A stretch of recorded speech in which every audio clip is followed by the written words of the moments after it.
제29장.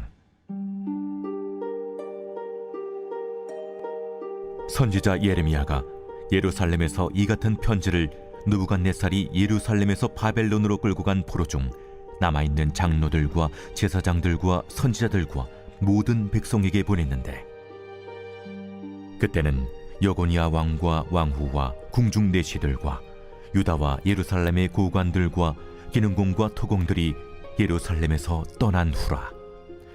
유다의 왕 시드기야가 바벨론으로 보내어 바벨론의 왕 느부갓네살에게로 가게 한 사반의 아들 엘라사와 hil기야의 아들 그마랴 편으로 말하되, 만군의 여호와 이스라엘의 하나님께서 예루살렘에서 바벨론으로 사로잡혀 가게 한 모든 포로에게 이와 같이 말씀하시니라. 너희는 집을 짓고 거기에 살며 텃밭을 만들고 그 열매를 먹으라. 아내를 맞이하여 자녀를 낳으며 너희 아들이 아내를 맞이하며 너희 딸이 남편을 맞아 그들로 자녀를 낳게 하여 너희가 거기에서 번성하고 줄어들지 아니하게 하라. 너희는 내가 사로잡혀 가게 한 그 성읍의 평안을 구하고 그를 위하여 여호와께 기도하라. 이는 그 성읍이 평안함으로 너희도 평안할 것임이라. 만군의 여호와 이스라엘의 하나님께서 이와 같이 말씀하시니라. 너희 중에 있는 선지자들에게와 점쟁이에게 미혹되지 말며 너희가 꾼 꿈도 고지 듣고 믿지 말라. 내가 그들을 보내지 아니하였어도 그들이 내 이름으로 그 짓을 예언함이라. 바벨론에서 70년이 차면 내가 너희를 돌보고 나의 선한 말을 너희에게 성취하여 너희를 이곳으로 돌아오게 하리라. 너희를 향한 나의 생각을 내가 아나니 평안이요 재앙이 아니니라. 너희에게 미래와 희망을 주는 것이니라. 너희가 내게 부르짖으며 내게 와서 기도하면 내가 너희들의 기도를 들을 것이요 너희가 온 마음으로 나를 구하면 나를 찾을 것이요 나를 만나리라. 나는 너희들을 만날 것이며 너희를 포로된 중에서 다시 돌아오게 하되 내가 쫓아 보내었던 나라들과 모든 곳에서 모아 사로잡혀 떠났던 그곳으로 돌아오게 하리라. 너희가 말하기를 여호와께서 우리를 위하여 바벨론에서 선지자를 일으키셨느니라. 다윗의 왕좌에 앉은 왕과 이 성에 사는 모든 백성 곧 너희와 함께 포로되어 가지 아니한 너희 형제에게 여호와께서 이와 같이 말씀하셨느니라. 만군의 여호와께서 이와 같이 말씀하시되, 보라, 내가 칼과 기근과 전염병을 그들에게 보내어 그들에게 상하여 먹을 수 없는 몹쓸 무화과 같게 하겠고 내가 칼과 기근과 전염병으로 그들을 뒤따르게 하며 그들을 세계 여러 나라 가운데 흩어 학대를 당하게 할 것이며 내가 그들을 쫓아낸 나라들 가운데서 저주와 경악과 조소와 수모의 대상이 되게 하리라. 너희들이 내 말을 듣지 않았기 때문이니라. 내가 내 종 선지자들을 너희들에게 꾸준히 보냈으나 너희는 그들의 말을 듣지 않았느니라. 여호와의 말씀이니라. 그런즉 내가 예루살렘에서 바벨론으로 보낸 너희 모든 포로여 여호와의 말씀을 들을지니라. 만군의 여호와 이스라엘의 하나님께서 골라야의 아들 아합과 마세야의 아들 시드기야에 대하여 이와 같이 말씀하시니라. 그들은 내 이름으로 너희에게 거짓을 예언한 자라. 보라, 내가 그들을 바벨론의 왕 느부갓네살의 손에 넘기리니 그가 너희 눈앞에서 그들을 죽일 것이라.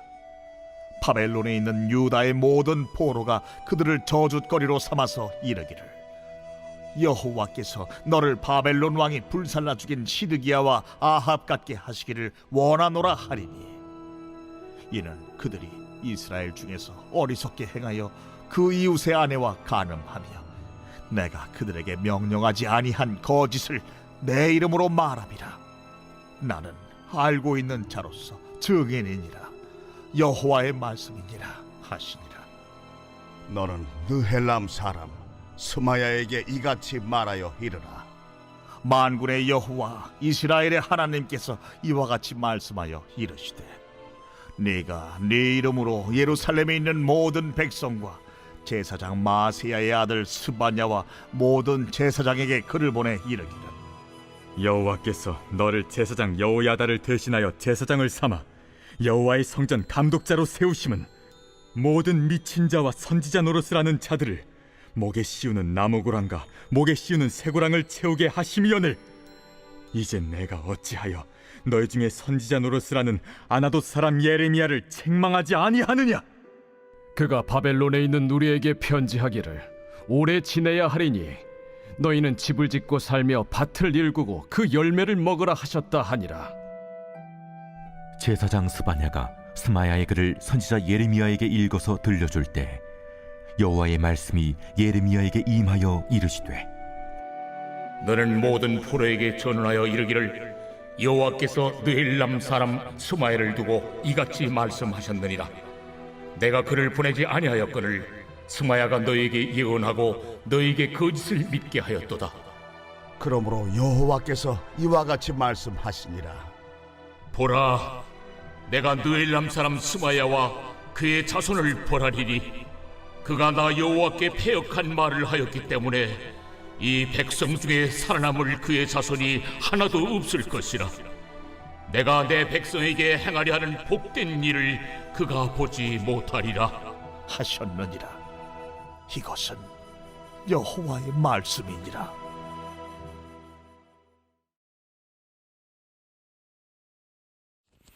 (2022년 3월 22일) 새벽 하나님의 말씀은 예레미야 29장 1절부터 32절입니다.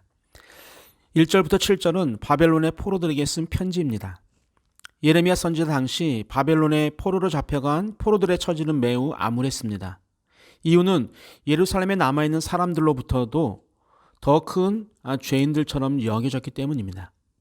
그러므로 예레미야는 그들에게 편지를 써서 하나님께서 그들을 기뻐하시지 않으며 징계를 가하시는 것이 사실일지라도 그들을 버리지는 않으셨으며 또한 상속권을 박탈하지도 않으셨다는 증거라며 위로하고 있는 것입니다. 4절과 7절을 보면 하나님께서는 그들이 포로가 된 것이 자기의 주관 아래 된 일임을 인정하고 있습니다. 하나님께서는 마치 그곳이 또한 자신들의 고향 땅인 양 집을 짓고 전원을 만들고 결혼하여 가정을 이루고 자녀를 낳아야 하는 등 그곳에서 할 수 있는 최선의 생활을 하도록 그들에게 명하십니다. 우리의 인생이 어떠한 상황에 처하든지 현재의 처지에서 최선의 생활을 영위하고자 노력하는 것이 우리의 지혜이자 의무입니다. 우리가 가지기 원하는 것을 다 소유하지 못했다고 해서 현재 누릴 수 있는 위로마저 내던지는 것은 어리석은 행동입니다. 하나님께서는 그들에게 그들이 포로로 있는 나라의 유익을 구하라고 또한 7절에서 지시하고 있습니다. 이유는 그 성이 평안함으로 너희도 평안할 것이기 때문입니다. 자신들의 명예를 벗어나려는 음모를 꾸미기보다는 자기들을 구원하시기로 정하신 때에 하나님께서 그렇게 하시도록 인내심을 가지고 하나님께 우리의 모든 것을 맡기는 것이 현명한 것임을 말하고 있습니다. 8절부터 14절은 경고와 하나님의 약속에 대한 말씀입니다. 하나님께서는 거짓 선지자와 점쟁이에게 미혹되지 말라고 하십니다. 거짓 선지자들은 그들에게 포로 생활은 곧 끝날 것이므로 바벨론에 정착할 생각을 해서는 안 된다고 말합니다. 하나님의 생각과는 다른 이야기를 합니다. 하나님께서는 70년이 차면 포로된 중에서 다시 돌아오게 되고 쫓아 보내었던 나라들과 모든 곳에서 모아 다시 돌아오게 하신다라고 약속하시죠. 그것이 바로 미래이고 희망입니다. 우리도 하나님의 시간까지 기다려야 합니다. 거짓 선지자의 거짓 증언에 넘어가지 않아야 합니다. 그러면 우리도 반드시 돌아오게 될 것입니다. 15절부터 23절은 남은 자들의 파멸에 대한 이야기입니다. 거짓 선지자들을 의뢰했던 자들은 여호와께서 바벨론에서 우리를 위하여 선지자들을 일으키셨지 않은가라고 하며 그 선지자들로 충분히 만족하며 예루살렘에 있는 다른 선지자들에게 귀를 기울일 필요는 없다라고 생각을 합니다. 그리고 그들이 믿고 있는 선지자들은 백성들이 더 이상 포로로 잡혀가지 않을 것이고 또 현재 포로로 되어 있는 자들도 속히 돌아갈 것이라고 말하고 있습니다. 이에 대하여 예레미야는 아직 예루살렘에 남아있는 자들이 완전히 패망하게 될 것을 예언합니다. 그들은 칼과 기근과 전염병의 심판을 차례로 받게 되고 상하여 먹을 수 없는 몹쓸 무화과 같게 하시고 마침내는 많은 자가 멸절되고 남은 자들은 공공하고 비천하게 되어서 세계 열방 중에 흩어짐을 당할 것을 이야기합니다. 그 이유는 간단합니다. 그들이 여호와의 말을 듣지 아니했기 때문입니다. 그리고 거짓 선지자를 하나님께서 세우신 선지자라고 자랑하고 있는 포로된 모든 자녀들을 부르시고 불경과 부도덕으로 질책을 받는 아합과 시디기야의 운명이 어떠했는지를 말씀하고 있습니다. 그들은 하나님의 이름으로 거짓을 예언하였으며 하나님께서 명하지 아니한 거짓을 그의 이름으로 말했기 때문에 바벨론 왕이 불살라 죽인 시드기야와 아합과 같은 운명을 맞게 될 것입니다. 14절부터 32절은 거짓 선지자 스마야에게 보낸 편지의 내용입니다. 거짓 선지자들은 예레미야가 보낸 편지의 내용에 크게 격분합니다. 그들 중에 한 사람 스마야는 예레미야에 대해 적대적 마음을 가지고 예레미야를 미친 자여 자칭 선지자로 몰면서 그에게 형벌을 내릴 것을 주장합니다. 이는 바벨론에 있는 포로들이 예레미야의 영향을 받지 못하게 하려 하기 위함이었고 그는 스바냐를 태만하다는 이유를 들어 꾸짖기까지 하고 있습니다.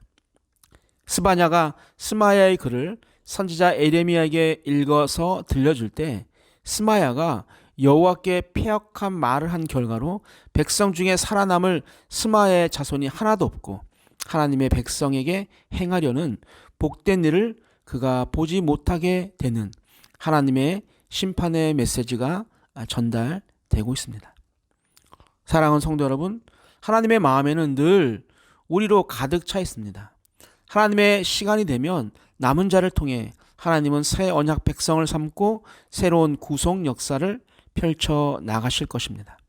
하나님이 원하는 것은 재앙이 아니라 평안을 주는 것이고 또 유다 백성들에게 미래와 희망을 주는 것처럼 어둡고 혼탁한 세상 속에서 말씀대로 순종하며 사는 성도들에게 하나님은 반드시 회복의 은혜를 베푸신다는 것을 잊지 않기를 주님의 이름으로 축원합니다. 아멘. 사랑의 하나님 아버지, 너희를 향한 나의 생각은 평안이요 재앙이 아니고 미래와 희망을 주는 것이란 하나님의 말씀을 오늘도 생각하며 지금 나에게 다가온 어려운 문제들을 미래와 희망으로 이끄시는 하나님의 마음을 잊지 않고 버티고 견디게 하여 주옵소서. 코로나로 지친 성도들을 위로하여 주시고 사업장의 어려운 문제들과 건강의 아픔으로도 회복되는 역사가 나타나게 하여 주옵소서. 늘 우리를 미래와 희망으로 이끄시는 감사하신 예수님의 이름으로 기도하옵나이다. 아멘. 우리 오늘 함께 기도할 제목이 있습니다. 첫 번째, 소망의 약속을 신뢰하면서 끝까지 시련을 인내하며 살아가게 하옵소서. 두 번째, 거짓 선지자에게 미혹되지 않도록 하나님의 말씀으로 무장하는 자가 되게 하여 주옵소서. 마지막 세 번째, 코로나 확진으로 힘들어하는 성도님들에게 빠른 치유를 허락해 주옵소서. 우리 함께 기도하시겠습니다.